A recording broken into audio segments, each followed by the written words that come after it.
मान्छे यहाँ यो देशमा कति छन् मलाई सोध्नु न।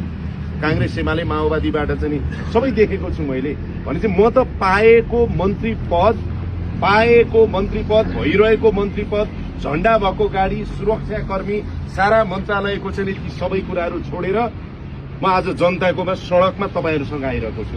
म कसरी अवसरवादी भएँ? दोस्रो कुरा, चुनाव गराउनु पर्थ्यो, जगदीशले चुनाव गराउनै छोड्दा यहाँ आयो भन्ने कुराहरू जुन आयो नि, यो पनि म जवाब दिन्छु। मैले केही ठाउँमा त हिजो जवाब दिएको छु। तपाईहरु मान्नुस्, यहाँहरु सबैलाई सोध्छु, यदि जगदीश खरेल नभएको भए, यदि जगदीश खरेलले चाहिँ नि राजनीतिक दल कांग्रेस एमाले माओवादी शीर्ष नेता सर्वपक्षीय सर्वदलीय कतिवटा सिरिज मैले चाहिँ बैठक गरे होला र आज चुनाव सुनिश्चित कसका कारणले भयो? चुनाव सुनिश्चित कसका कारणले भयो?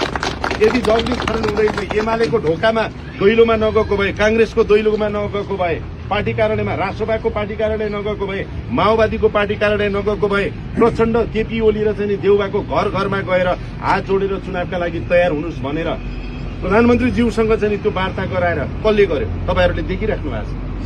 जगदीश खरेल मन्त्री भएर चुनावको सुनिश्चित गर्नको लागि मैले मेरो मन्त्रालयका कयौं काम कम्प्रोमाइज गरेको छु। र आज कुन दिन म राष्ट्रिय स्वतन्त्र पार्टी आए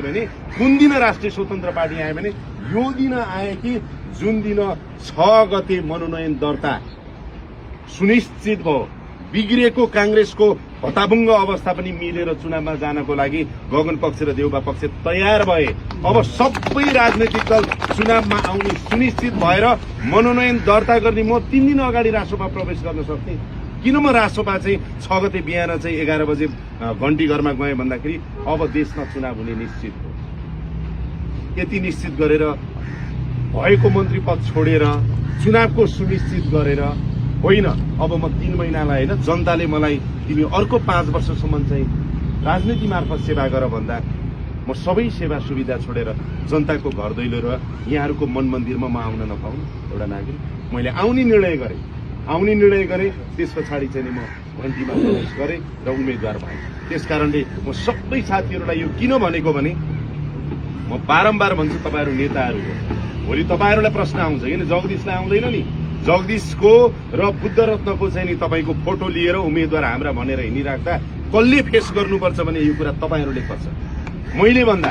त्यसकारण मैले मेरा सबै सहयोद्धा साथीहरूलाई यो भन्न खोजेको कारण के भने जगदीशको विषयमा र बुद्ध रत्नको विषयमा केही पनि कुरा आयो भने मेरा हरेक नेता साथीहरू जगदीश जस्तै गरेर फेस गर्न तयार हुन्छन् भन्ने हिसाबले मैले यो कुरा अगाडि बढ्ने होला। त्यसैले जगदीशको बारेमा चुनाव छोडेर आयो, अवसरवादी भयो, जगदीशको बारेमा चाहिँ नि केही काम गर्न सकेन, यो सकेन होइन कि जगदीशले यो देशमा चुनाव यो पटक यस्तो विषम परिस्थितिमा चुनाव सुनिश्चित गरेको हो।